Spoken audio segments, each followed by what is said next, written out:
Welcome, welcome, welcome, one and all. This is Impolite Company with your host, Matthew Best. And if you are watching on the video, it looks a little bit different than normal. We had to do a little bit of change of plans just because of it's welcome to winter in Pennsylvania.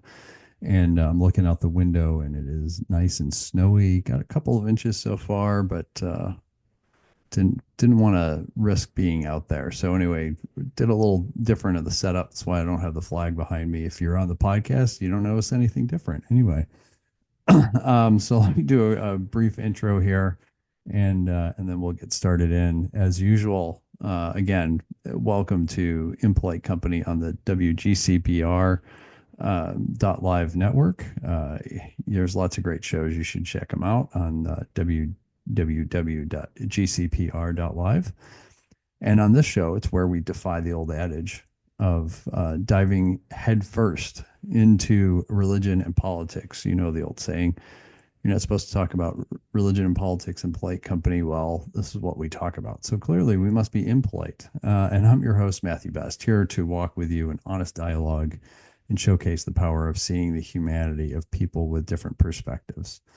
So you can send me your questions, comments, all that to contactimpolitecompany@gmail.com. And I'll be happy to converse with you on a variety of different things. You can also find previous episodes and sign up to listen to new episodes through popular podcast channels like iHeartRadio, Spotify, Apple Podcasts, YouTube, all that kind of great stuff. Just search for Impolite Company and you'll see us. It's the logo that's got the microphone right in the middle of it. You can dive further into topics. I have a blog, pastormatthewbest.com. You can check out all the things that I write about, usually, again, around religion and politics. And if you enjoy what we're doing here, you can support the show, buymeacoffee.com/impolite company. And before we get into today's content and episode, I just want to take a moment to highlight a couple of things. One is you can show some love to Christ Lutheran Church in Harrisburg, Pennsylvania, in the heart of Allison Hill. It's a church that I am called to serve as pastor. It's a unique church, very interesting. And what makes us so special is that we are a community of healing. And there are 3 free health clinics that serve so many people. And since 2018, there have been over 100,000 visits. So if you want to support the mission of offering healing through those clinics, you can go to christharrisburg.org/donate. If you go to christharrisburg.org, you can check out what those clinics are. There's a nurse-run medical outreach clinic. There's a dental clinic, and then also a nurse-run third clinic that we call Healthy on the Hill, which is working with people who have more chronic conditions. Lots of interesting stuff going on there. Care about homelessness, you can check out memorialblanket.org. We just did the Memorial Blanket Project in December, and that was in Philadelphia. And maybe I'll tell you a little bit more about how that went. But each year, people make blankets for strangers, and we make an art installation to highlight homelessness and then give them away all at the end of the night. We've done this in Carlisle, Pennsylvania, on the front lawn of the U.S. Capitol, on the steps of the Pennsylvania Capitol, and now in front of the Liberty Bell this past December. So you can go to memorialblanket.org. And lastly, if you're looking for a tool to help with conversations on the difficult topic of gun violence, I want to recommend a book that I'm the originator of the idea, one of the authors. It's called American Roulette. It is a piece of fiction about a mass shooting. It's a mystery, murder mystery as well. It's a unique creative writing piece in which there are 10 contributors, and we follow the story of 8 people's lives over the course of one day, ending with a mass shooting. And the point of it is to focus on the humanity. We don't offer answers because I think as soon as you start offering answers, you just shut down the conversation. So we want to have a tool for people to be able to talk about gun violence in a way that is approachable. It's often what fiction allows people to do, is approach difficult things. So you can find all the links. You can send me an email. Again, contact impolitecompany@gmail.com, and you'll be able to find all the wonderful information. So, this is the Reverend Dr. Lauren R.E. Larkin, and she is currently the rectrix of the Episcopal Church of the Nativity. In June 2024, she graduated from the University of Aberdeen in Scotland with a PhD in systematic theology and political ethics. Her dissertation, Leaving Heaven Behind, Paradoxical Identity, as the author of Dorothee, hopefully I don't mess up her last name. Is it You will, Soleil? but don't worry about it. It's Sola. Okay, Sola.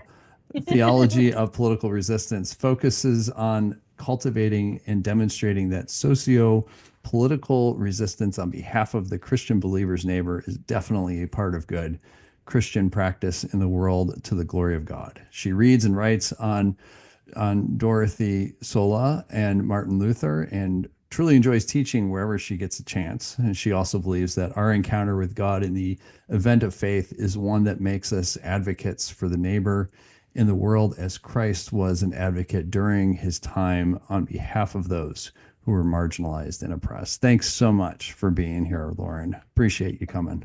Thanks for letting me in even late. That's okay. Don't worry about it. So, why don't you tell us a little bit to kind of get started? Tell us about this wonderful person that you have are an expert on. Tell us about her and why she is important today.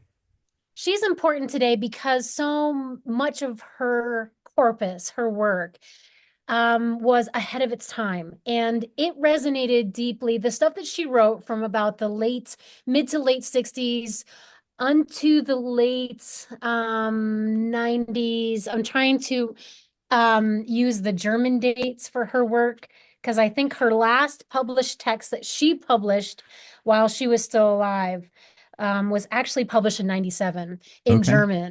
It hits our language. This is the last text that she published. And I'm making an emphasis on that because this is actually published in the early 2000s, but it's a text that's published posthumously. She dies in 2003. But her work is exceptionally prophetic.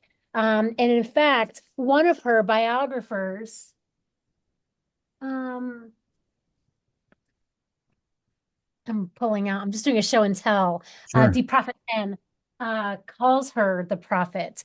And her work works really, really well with Luther's freedom of a Christian and being one of the modern Lutheran scholars who understands liberation theology, participates within feminist theology, understands the role that someone like herself, who is a white middle class heterosexual person with all these marks of dominance, right? How she can participate in the liberation of the oppressed. And her work really dovetails well with the trajectory of Martin Luther's freedom of a Christian. Hmm. So where Martin Luther can only get to in the 16th century, right? So we're going to allow him to be the pre-modern Yeah. voice that he is, the medieval voice that he is. We're going to allow him to stay in his time. And we're going to look for people like Dietrich Bonhoeffer, Dorothee Solle, and we're going to see how they pull the concepts of freedom of a Christian into their time and place. So she does what I think is necessary by anchoring the need for justification by faith in someone's experience in the world, not just like Luther does in the experience in the church, but in the experience in the world, that feeling of having to justify yourself, to make yourself irreplaceable, to make yourself special. She comes at that at the beginning of her work and then continues to tease that out throughout the rest of her work towards advocating for the neighbor who is oppressed and marginalized. So I feel reading her I started reading her in 22. I've Hmm. read everything. And reading her in 22 as a side project to my original doctoral dissertation, which was on Friedrich Gogarten. Reading her was sort of a ministry to myself as I was struggling with being an ordained priest. I was struggling with my faith and the church. I was struggling with the lack of socio-political praxis that the lack of socio-political practice within Christian practice in the world. And she really breathed a bunch of life back into my leadership, my pastoral, and my faith journey. And I ended up moving my whole entire project to focus on her because she's, um, I think, a necessary voice right now for where we find ourselves sociopolitically as Christians in the world. So um, I hope that answers the question. Yeah. But she just has, there's so often where I find myself going back to something she said in one of her books, and bringing it into a sermon or into a teaching. I've taught on her a number of times, and people get really jazzed. Yeah. They hear her speak posthumously through her work, and feel invigorated. Yeah, and this is exactly where I think the tie-in is, like when I hear you talking about care for the neighbor, I'm like, oh, that's Martin Luther King Jr.'s version of the beloved Mhm, community. mhm, And it's so interesting that all these contemporaries are talking about the same thing in just different ways, mhm, but they're all pulling on the mhm. same thread, right? They're seeing the world for what it is. They're not Yeah, they're not in, fantasy world. They're seeing the world for what it is, and then saying, however, it doesn't have to be like this, right, and that we need, and it's not like complex stuff. It's, hey, you ought to care about your neighbor, because right. right, because this is what it means, for Christians, Mhm, since we all bear the image of God. This is mhm. a way that we are caring about God in that way, because Yes. we're all carrying Yeah. that. So, Yeah. you had mentioned when we had talked previously about the Yeah. false dichotomy between religion and politics. I know Yes. that sounds like really controversial for folks, maybe not Yeah. folks who are listening to my show because I talk about religion and politics. Yeah. But if you could talk just briefly about what do you mean by this false dichotomy of religion and politics?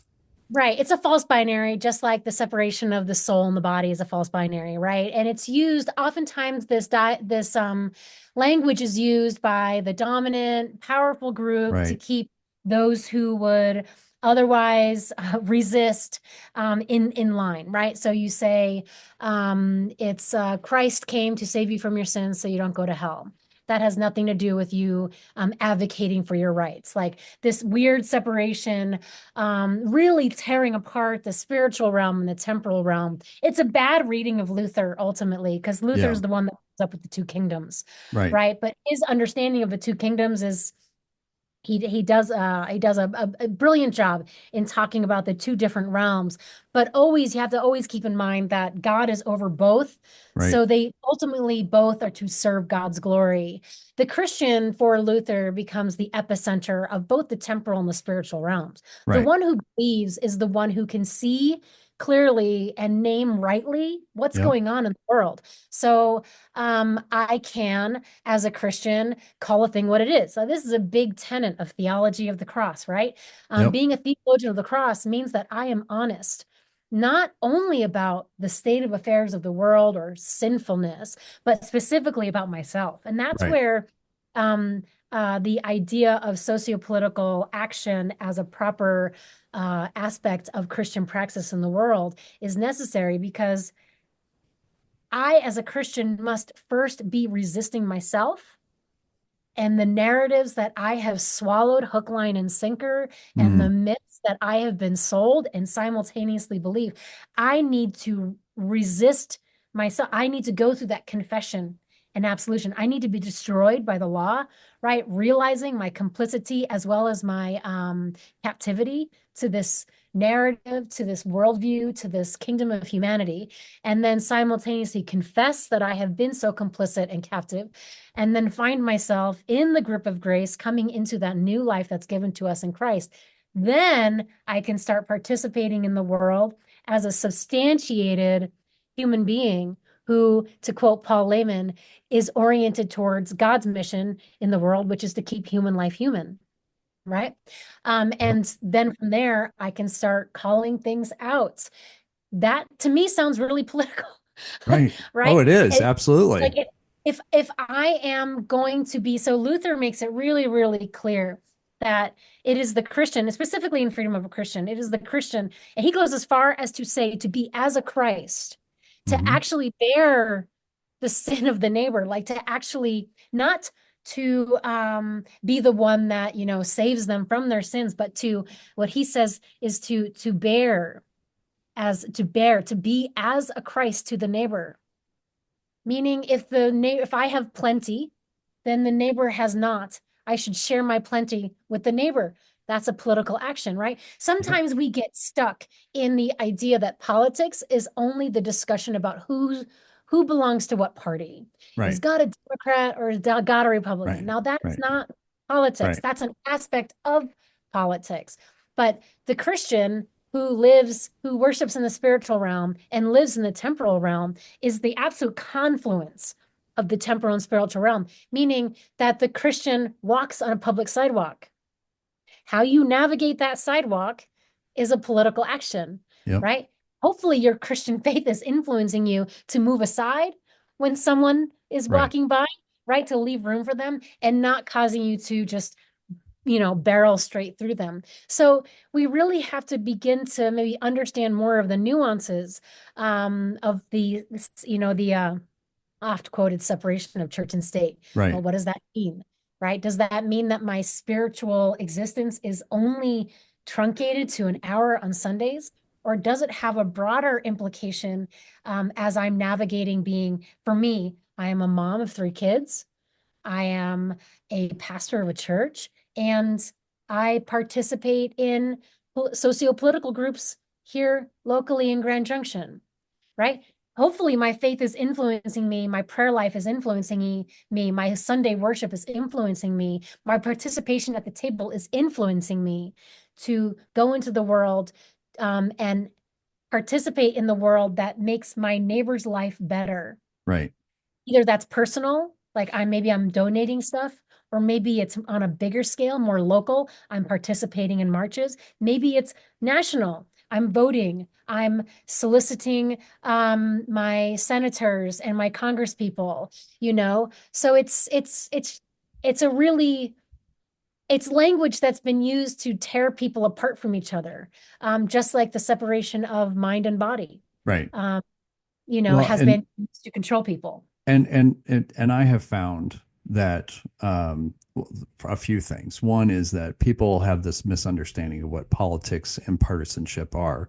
Like Excellent. you had mentioned, I have talked about that a ton of times. That politics is more than just partisanship, like the way that Yes. you've said, right? Partisanship is member of a party, and parties exist to get people elected to raise money, that type of thing, right? The politics, I mean, if you go back to the root of the Greek Hmm. of politics, it means how essentially how is a city state going to function? Hmm. How are you going to make decisions? I mean, that Hmm. it's extremely just everyone can participate is the Hmm. how are people participating is what Yep. politics is about, right? And I've found that when I have preached on something and it's something that somebody doesn't like, I'll get this criticism, oh, you're just being political, Hmm. as a way to shut it down so Yes. that we can't talk about it anymore. Yes. It's used as a weapon, and that I'm like, no, you're thinking partisan, and Yeah. and I'm thinking political because Yes.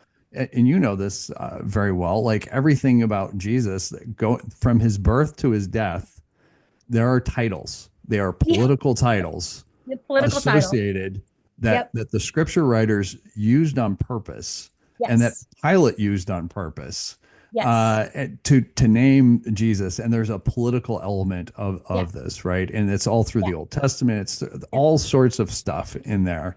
And this notion, I think part of this too is this kind of misunderstanding of what does the separation of church and state mean, right?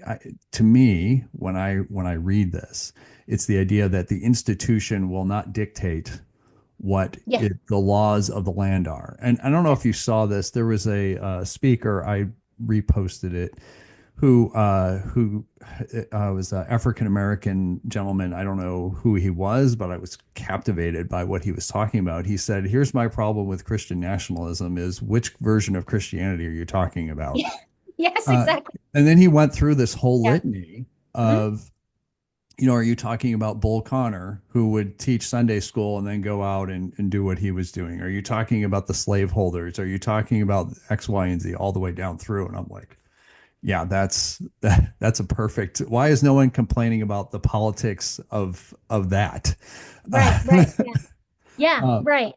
um, Yeah, so I'm also reminding, and I'm sure you've probably heard this quote. William Barber II has been quoted as saying, "Preachers don't get to stay out of politics. We nope, are either chaplains of empire or prophets of God." And 100%. to me, when you're talking about what you were just talking about, it just I'm like, oh, that's I can hear that resonating in what he is talking about. Which let's keep talking about this. What Yeah. you have mentioned, preaching is political, which makes sense Yes. based on what you said. Mhm. I, Tell me a little bit more because people are going to say, well, isn't that just like coming from God and all this type of stuff, and where's the line and all that? What are your thoughts on that? Yeah. So for me, the line is I will never tell anyone how to vote. Yeah. Okay. I don't get up and infuse my sermons with like Democrats are better than Republicans or Right. Republicans are better than Democrats, right?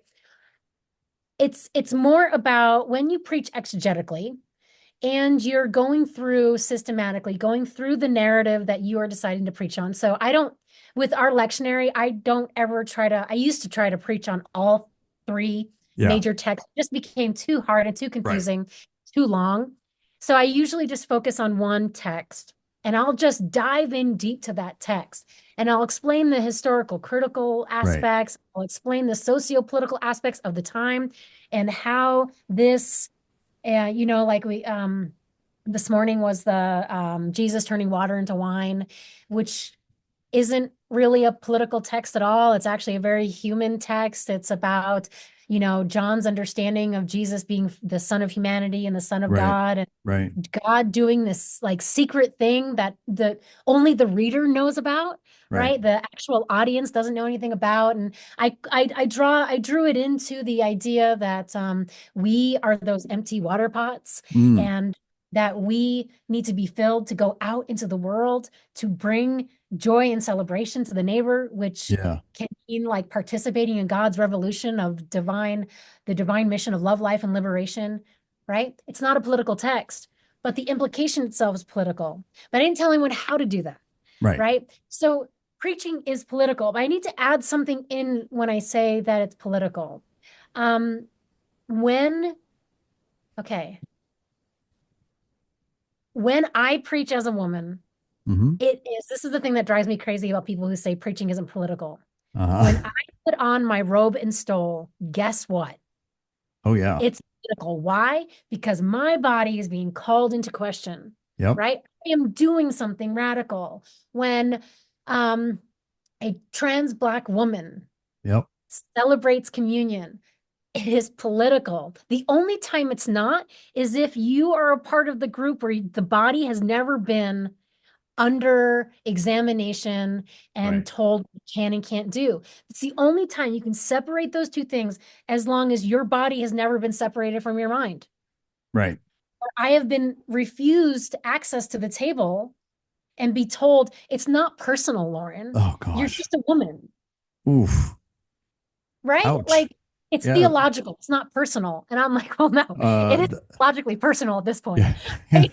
Like when you have never had to have your body under question about what it can and can't do, you can say something like, well, preaching is just me preaching the gospel of Jesus Christ. But when I do it, it's Yeah. immediately political because I'm in a space that has been previously denied to me, Right. right? So I don't have a choice. Right. My preaching will always have a political content to it because based off of the space that I'm occupying as the person I have been and I identify as in Right. that space. So when people say that preaching isn't political or the personal isn't political, I just want to say, well, who's saying But that? well, And take that notice of whether or not their body right. is needs to be separated from their mind. Well, so we use the narrative lectionary, which I have the benefit of. There's only one reading, so it makes it a little bit simpler, right? Yeah. The reading for today, just ironically, is Luke 4:14 to 30, which is Jesus goes to his hometown. He opens up Isaiah 61, Yes. which is extremely like, you want to talk about a political statement. Yes. And then, they're like, oh wow, he's a genius. And then he's, saying, by the way, it's not just for you. It's all these foreigners as well. And Yes. then Yes. it says they go into this rage. Yeah. Yes. Rage. They're not Yeah. upset and walk out. Yeah. No, they're Yeah. in rage to the point that Yes. they create Yeah. essentially a lynch mob, Yeah. and and they take him to the edge of the town and they're going to throw him off the cliff. They're going to kill Yes. him.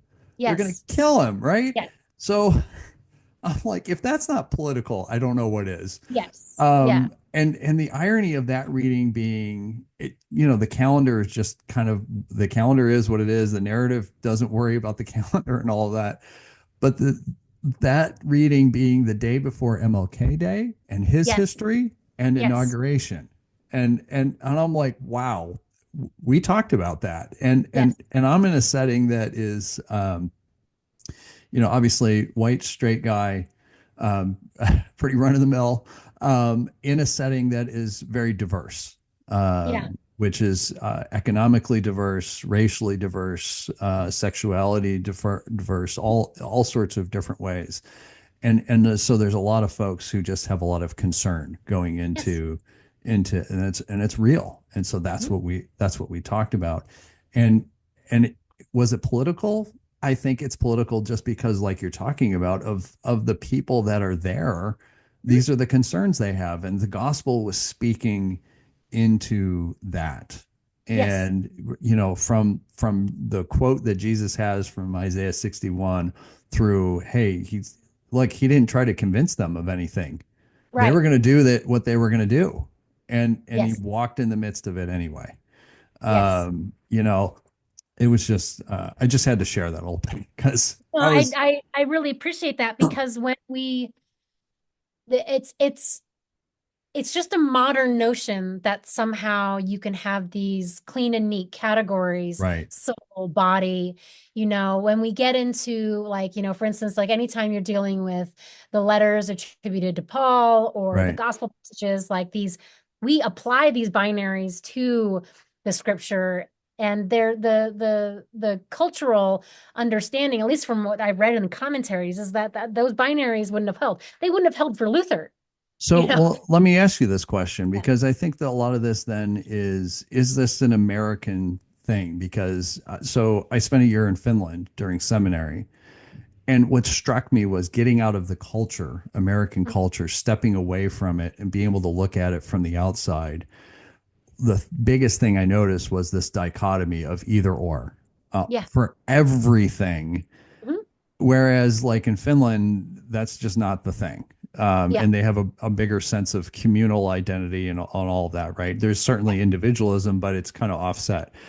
Yeah. So, do you think this is more of an American phenomenon, or is it just a human? I'm sure it's a combination of. Right. I'm looking at me. I'm sounding almost like I'm making a dichotomy, asking about Right. dichotomies. Right. Is it 100% human or is it Right. 100% Right.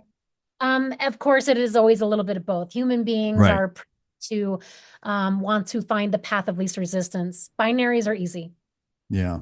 Thought Yeah. process. It's good or bad, right or wrong. Now, what I find unique, and I get this from Kelly Brown Douglas and the introductory chapters to her text, stand your ground. Stand your ground. Whenever I turn around, it's because I'm Yeah. looking for the That's I do I that a know lot exactly too. where they are. It's all I right. know it looks like a mess, but I know exactly where everything is. And the foundations of I do think it's our interpretation of the binaries that come in through the modern age, initiated by someone like Rene Descartes. And to find a great critique on Rene Descartes, I would send you to Benedict Spinoza, if you want to do the philosophical engagement there. Uh-huh. But who's writing 17th century, I think. Do I need to find my Spinoza book? It's up That's there somewhere. I might have the time wrong, but it's not. He's writing at the same time someone like Blaise Pascal is writing. okay. Anyway, So it's not strictly American in that when you get and you hit modernity, you really get this separation of mind and body. Some people would probably say that's a poor reading of Descartes. I appreciate that, but there is a there is an influence there that seems to be like nurtured and cultivated. Yeah. This is what makes Luther not so much of a modern, is that he's not working with that binary. Right. Anyway, you have this binary coming in. Now, how that gets interpreted, culturally speaking, is going to take on the flavor and flair of the environment, right? That where this ideology lands. What I learned from Kelly Brown Douglas and her historical chapters on the foundations of America, which makes this binary interpreted in a very specific way in our framework, is that when you have the foundations of American culture starting to percolate, they are growing around um, two radical groups coming out of England, the Puritans Mm-hmm. and the Pilgrims. This Mm-hmm. is a political radical group and it's a religious radical group, Yep. right? And the binaries of the, sinful, not sinful, good, bad, Right. it's embedded in these fundamentalist notions. Not a Puritan theology scholar, so I'm going to admit that up Yeah. front, but there's good and bad, right and wrong, Oh yeah, right? So big time. these binaries coming in. So you have these two radical groups coming over, and you start having these governments forming, and underneath it all is the pilgrims. Pilgrims had, or the Puritans had every intent on making sure that they were out of the picture, but controlling religiously what was going on with the state. Right. Okay, so we have these two groups, these two radical groups where right and wrong. When we talk about the Protestant work ethic in America, we're really talking about the Puritan work ethic, Right. right? And so we have things growing out of there where ultimately what we're left with now is that if I am right, I am good. And if Yeah. I am wrong, I am bad. And then you get this ideological weddedness to your group, to your party, to your ideas. And you forget that human beings can be wrong. And you forget that ideas can go stale and become septic, right? And violent. And you get wedded to these ideas. So you have people who are wedded to the Democrat Party, you have people who are wedded to the Republican Party. And in a sense, both parties have strayed so far from their original Right. identity, Right. right? But you're just wedded to them because ideologically, this to you is the party that you're attached to, and this is the right party, and this other party is wrong. And so uniquely within the states, you have a moral judgment attached to what you're ascribing to, right? Mm-hmm. And therefore, you can't ever walk that back because that Right. would be a confession that you are wrong and bad. Okay. Right. So there's a unique interpretation of this dichotomy that seems to be um, taking on the unique flavors of what it means to be American. But it is also part of our human experience coming out of modernity. Right. Postmodernism really challenges that right wrong notion, which is why you see a really big gap between the older generations and the younger ones in regards to how they understand the identification of the self Right. and identification with groups, the challenging of authority, the challenging of traditionalisms, and those aspects. Yeah. But yeah, there's a really unique American interpretation that's influenced by this Puritan Pilgrim Oh thing yeah. that comes in, Yeah. um, pretty I've been radical and binary. I've been known to say that the Puritans really screwed us up. Yeah, I yeah, do not yeah. have I do not have much love for the Puritans. No, I haven't. Given their history, like I've read enough to know, like Yes. this whole notion of, oh, they were for religious freedom, which is why they left England. No, they were not. Which is No. because if that were the case, then why did they go to the Netherlands and get Yeah. upset at the Netherlands because they wouldn't follow, they weren't able to impose their Yeah. way on the Netherlands. So then they leave and then they try to form a theocracy here. Yes. And I'm like, they're there for the freedom to impose because they Yes. thought that they were ordained in order Yes. to impose on everybody else. And as you Yes. said, thank you very much. It's a fundamentalist outlook. Yes. That is, and it still rears its ugly head Mhm. to this day. It just is not called the same thing anymore. It just Yeah. takes different phases. So yeah, And that's the real that's the smoke and mirrors aspect of separation of church and state. right, Never been separated.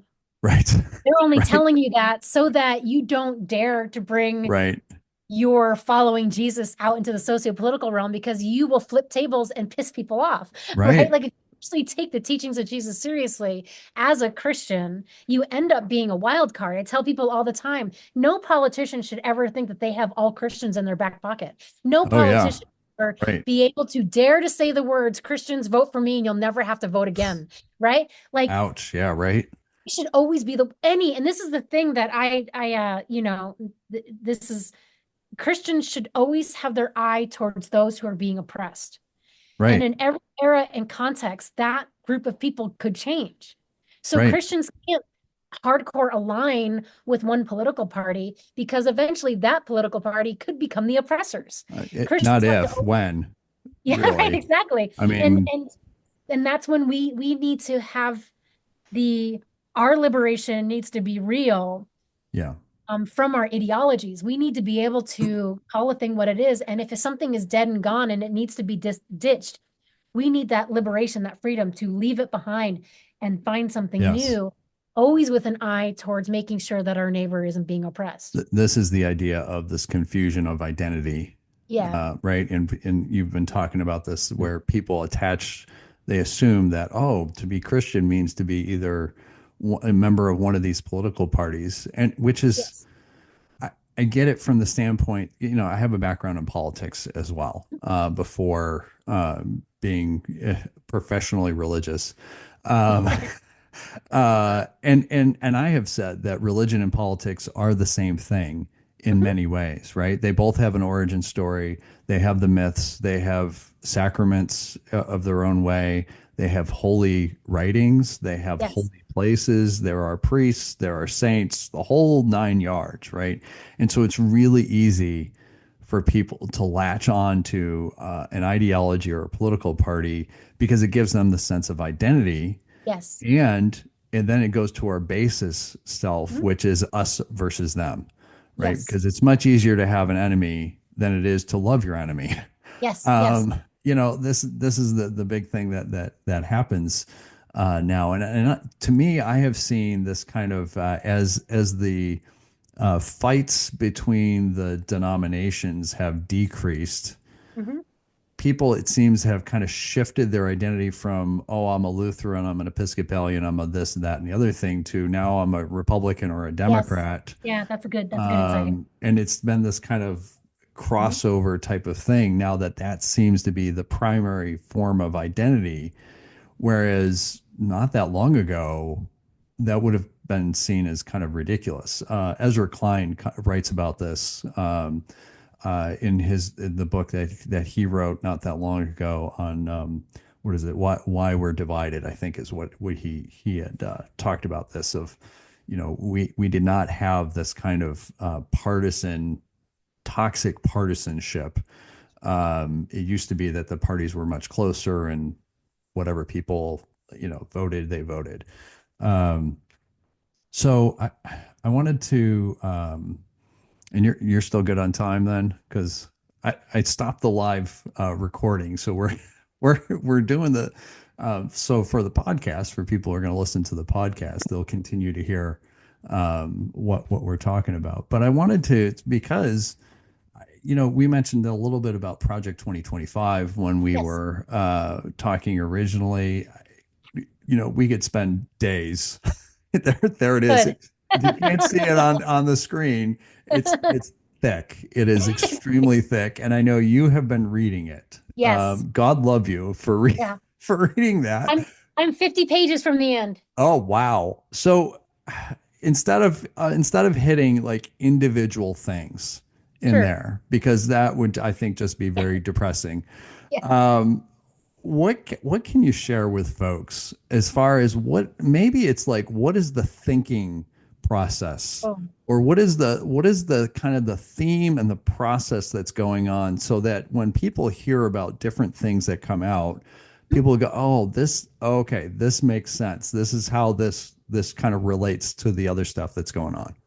Yeah, well, that's a really great question, and I don't really understand the thinking. Well, sure, I right. it's really interesting document, but I'll say a couple of things that like jump out at me. Yeah, The first one is that it is, I guess, ironical would be the right word. yeah, It is ironically against capitalism while being simultaneously for it. interesting. Nowhere in the document does it actually ever, when it's talking about like, all of our, exports and imports Yeah. coming in other countries and stuff, it never asks the questions, why is the labor being exported out of Mm. the United States? It's, always these other countries that are at Yeah, fault, yeah, or the government is holding hostage yeah, the people, or it's a very against monopolies. So I find it really interesting that it never, like literally, if the everyone who wrote this like just were exposed to the what is late stage capitalism yeah. and what it looks like. They it tries to address that without naming the thing that is problematic. So it wants to get rid of like the monopolies and the big corporations, and it wants big corporations to be penalized, and Yeah. you know so it's got a really strong anti-capitalist feel to it, but the things that it advocates for are only the things that are possible through capitalism, specifically early stage capitalism, 1950s, Yeah. 60s, thinking of like, the generation of my parents. Uh-huh. The reason why this all worked for them was because they were born at the right time, and, like that whole theory. So I always find that really interesting. It doesn't really have a grasp on what are the fundamental problems plaguing society and So plaguing human so beings right would now. it, is this why why we're kind of seeing this fight over H-1B visas? Because there's two very different approaches to this, right? And I heard of all folks, there's a comedian, Josh Johnson, who kind of talked about this a little bit. And he's like, yeah, you got Vivek and you got Elon who are in support of this because they know these are folks who will not speak up and they can be controlled, and they're thinking like business people. Mhm. And so you get the people with the skills from wherever you can, and they're not going to be a problem. Versus there's the immigration side on more of the MAGA, the true Mhm. MAGA side of things. Is that kind of like play into what you're talking about there in that Yeah, 20? Yeah. the suggestions from Project 2025 revolving around my immigration and dealing, potentially forced, um, I'm forgetting the word. What's the word for getting rid of people? Oh, Um, yeah, I know what you mean. you know what I'm talking about? Yes. It's been a long morning. Right.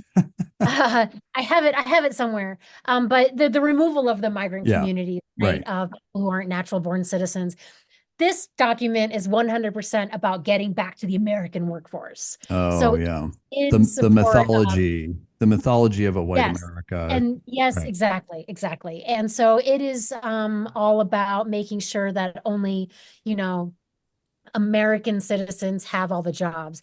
It is doesn't take into account that the reason why Americans don't want to do some of these jobs, Right. and corporations don't want to pay Americans because they would have to pay Americans, Right. at standard living wages, and so there's no, it's a very naive. I always call it the perplexed naive document. Like it just, I'm like, you just wrote a whole bunch about this weird idealistic America, and how Americans are like starving for jobs, but they're being taken by these other countries. And I'm just like, wait, what? Right. So it's got this naive, it's almost like a, oh, aren't you so cute? You think that kind of naive, you know? Another thing that I find interesting on that same line is that it is convinced, this document, it is convinced that the government has held all Americans hostage, Yeah. and all Americans have a naturally desire a conservative approach to things, and that the conservative approach to things is the only right American way. And as someone who identifies more leftist, I'm always like, no, you know, Right. it's the I you know, like, no, I did cast my vote for, you know, a very specific person in Uh-huh. November. Um, and that was intentional. I don't feel like I'm being held hostage. You Right. know, not that I'm like going around like refusing to allow the Democrat Party to be criticized. I am definitely in support of Sure. criticizing everyone in government right now. But it has this idea that these innocent Americans are being held hostage by this government agenda to run roughshod over the basic core tenets of what it means to be American, Yeah. ignoring the fact that there are 75 million people that, that literally want a more progressive, welcoming, Yeah, supportive. but they weren't ordained to do that, remember? Right, There's exactly. that puritanism that kind of comes into Yeah. this. Well, and this is reminding me, when you're talking about that, I don't remember who said this. I was having another conversation, and they were saying, it's really important that we understand that when people on the left are talking about America, it includes the people, it includes the government, it includes everybody. When Mhm. people on the right are talking about America, it does not include the government because there's a mistrust Yes, of yes, government, which yeah, the irony there is, so now they have all three branches of government with their people yes, in it. Are they going to mistrust their own people, or now because they have their own right, people, can they now trust government? yes. And that's, Or yeah. And what?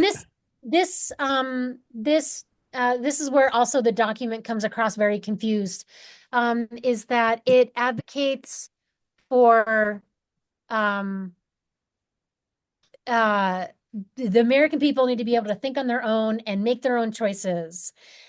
But then there's this other component where it's like the state needs to the incoming conservative president, which is always the line, the new Yeah. incoming conservative president needs to be making sure that all of their advisors, his advisors, his or her, it says sometimes, his advisors are in line with the president's agenda. So you have this weird Right. authoritarian Right. aspect running through the government that is supposed to help the people obtain their liberty and make the choices for themselves. But yet, any school that decides to have, Yep. you know, diversity, inclusion, and equity, or participate in affirming LGBTQIA plus students in their own identities will not have federal support. Yeah. But Yeah. wait a second. But So, I, as an American citizen, want to so be able. you're free as long as you're making the right decision. Exactly, exactly, exactly. And if So it's not, got we're this, going to impose it on you. yeah. And this is where like you have to have I've been self-educated in narcissistic systems. Yeah. Being a pastor, I think every pastor should be exposed to Yes. the reality of narcissistic systems, specifically the abuse of the church towards the people. We need to Yes. stop that. But being aware that that is exactly how narcissistic systems work.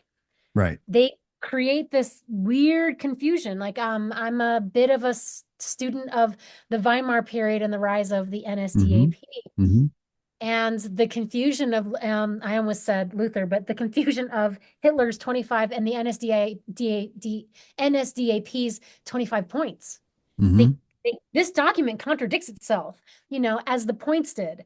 But Right. people aren't paying attention to that because they're being bloated with a Right. sense of American pride and freedom and liberty. But then you're missing this totalitarian Right. authoritarianness that's coming in. But again, it's all based off of this understanding that the majority of American people want a truly conservative government because the American people are being dragged through this progressive agenda brought on by government writ large. It's that myth that has been going on for decades of, oh, it's the silent majority, Yes, no, right? there's I mean, no that's majority. the Yeah, terminology right there, right? yeah, Oh, this is what the majority of people, they just have been yes, quiet about it, yes, yes. They're because afraid to talk. They're they're afraid to afraid speak to up their. talk, right? Which gets into whole conspiracy theories and Yes, everything else. yes, Um, and it also, it's very interesting. I think I had mentioned this when we had talked previously, about Richard Slotkin, and his book, A Great Disorder, where he talks about national myths yeah, and the importance mhm, of myth and how myths get used, right? So there's yes, these five national myths. I've talked about it previously, but then there's these other type of myths. He doesn't go into the other, he's focused on the national myths, but there's these yeah, other myths, kind of like what we were just talking about, the one that I named, the silent majority myth. mhm, And then there's the myth of, this, what is it, the liberal elites who are controlling everything, yes, type of myth. And yeah, and the beauty of these myths are that there's some element of truth, yeah, in them, because otherwise they would just yes, fall apart really easy.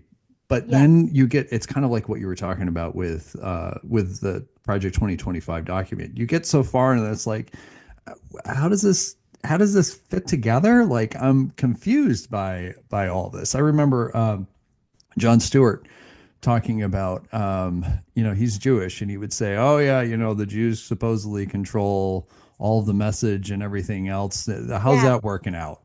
Right. I mean, just kind of pointing out of like, that's it. Just, there's nothing once you get past the surface level. yeah, Where's the depth? Where's the meat yeah, in that? yeah. Um, you And know, it's interesting you're talking about the silent majority. It made me think immediately because this document is sponsored by the Heritage yeah, Foundation, right. which is part of, the 1970s Yep, Paul Weyrich yep, um, and the moral majority, yep. which was never a majority. Of course not. It's You it's know, all, well, and again, look and mirror. with politics, it's Yeah, perception is a huge thing, right? This is why, yeah, going back to when Trump was first took office, it was so yeah, important that he had the biggest crowd in history, because yes, perception is important in yes, that, right? This is why when you do a campaign event, if you're going to have you're going to have 250 people, you get a room that only holds 100, yeah, because then it looks like a huge crowd. yeah, Uh, Perception is, it's all of this is so yes, much about the words that are used and all of those type of things, and how do we yes, use it, and in order to kind of drive and say, oh, yeah, well, then I guess, gosh, this is like big. I should yeah, probably consider this, and so I can yeah. be a part of the winning side. Right, exactly. And that winning aspect, that winning word is so crucial Oh yeah, because it's that it's an extra word in regards to the binaries I was talking about earlier. right, If I'm right, I'm good. If I'm winning, right, I'm good. And that it ties into false narratives about God,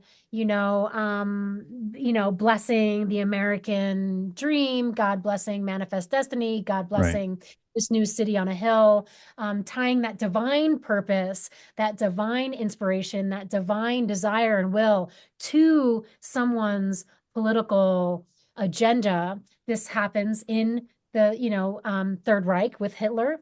The right, divine is summoned into this is God's will. We are the new, people of God. We are the new city on a hill. And so our endeavors should succeed right, because that's God's will for the world. right. So, So, um, as we're well, I coming just, to a close, I yeah, wanted to get absolutely. to this is kind of like a sermon. We could preach on stuff, and then we got to have good news at the end. Exactly, exactly, exactly. So I wanted to, this stuff is happening and it's going on, and we don't know what, of course, it looks like. No one has a Yeah, crystal ball and all yeah, that. And I always start off with the assumption, and maybe this is a bad assumption. I think the whole the underlying uh, concept of Project 2025 is starts with a bad assumption Oh, that yeah, government yeah, that government is efficient or can be efficient. yeah, It was never designed to be efficient because right, the founders didn't trust government, so they made it so right, it would be inefficient. right. Project 2025, even if they're assuming, well, we'll just change the people and then it'll be efficient. Bad Yeah. assumption. So anyway, so what can people do, or what should people do? Maybe not should. I don't know. What how do people live into this? Maybe for congregations, for individuals. What are your thoughts in light of all the stuff that we've been talking about? Well, I'm thinking a lot about that question because it's not an easy one to answer right now. And the Yeah, tendency right. is to, for Christians who find themselves identifying with people on the left politically, the tendency is to rush into action because Hmm. that's what our anxiety wants us to do. Our anxiety wants us to rush into action and just start doing. And I have studied anxiety enough over the past year and a half because I have an anxiety disorder. I have studied anxiety enough to know that that is not, Hmm. you have to resist that temptation. We have to sit in our discomfort and be okay with that. So I'm a student of Luther. I know I'm an Episcopal priest. Yeah. I am a student thoroughly of Luther. I have been reading Luther for well over a decade. I had the privilege of writing on Luther for my dissertation. I'm still studying Luther. I'm 50 pages also from being done with Bondage of the Will. Oh, great. Um, and one of the things that we really need to do is to okay, sorry, my daughter's dusting my desk Oh, right now. that's all right. Ignore my space. The one thing that we need to do right now is to really enter into a time of self-resistance. So Mm, enter into deep honesty about our own complicity and captivity in the kingdom of humanity and its mythologies and narratives. That's the first place to start. We have time, we have some time to do that. And then we can start moving towards building community together because that is what we need to do is we need to learn, well, specifically white people, specifically white women, we need to learn what the word solidarity means, mm, and community. We need to pull together and learn what it means to support each other. And then we need to move into the world and step up alongside our oppressed neighbors, not create new ministries, not go right. out and create new organizations. We need to actually listen to what our um, our siblings of color, our Black siblings, our queer Uh-huh. siblings need to be listening to what they need and to what organizations are already in existence doing the work. So locally, in my environment, I've got Andy Tillman. They run an excellent organization called Loving Beyond Understanding. That as a pastor, the very white cishet pastor of a church, we are geared towards supporting that organization. We don't need to do anything but step in and find ways to support that organization, Black Citizens and Friends of Grand Junction, Colorado. That's another area where we can step in and start supporting and finding ways that we can support our migrant community, right? It doesn't mean, jumping to the forefront and, Right. you know, always being super active in that way, but listening, discerning, and then seeing where our energy can go to support people, protect people, and keep people safe. So now, considering the environment that we're about to enter, it's worth considering what you can say if you have migrants in your own church, what you can say publicly if you have Black people or queer people in your church, right? How, like, whether I'm all for flags and displaying allyship, but we need to really as white churches, really come to terms with, are we keeping our people safe inside our walls? Right. And so really coming to terms with the way that advocacy has been done in the past, might need to be willing to step away from previous notions of advocacy and resistance to enter into new forms of Yep. advocacy and resistance that actually help our neighbor more than appease our anxiety, Yeah. right? Yeah. And so it's going to be a listening game. It's going to be a truth-telling game. It's going to be going to that church that you trust to listen to that pastor who is preaching the word of Christ so that you can get grounded on truth every Sunday and know where you're standing and follow the steps of Jesus out of the Jordan and potentially all the way to the cross. Yep. Yep. And it is not, I don't know if we're going to get a happy ending, Right. but I can tell you that the comfort is knowing that walking those footsteps means you are identifying with the people that Jesus identified with, which is the oppressed and marginalized. That means that is where God is going, and that is where God is going in you. And bringing God as far into the fringes and the margins as possible is what we need to be doing right now.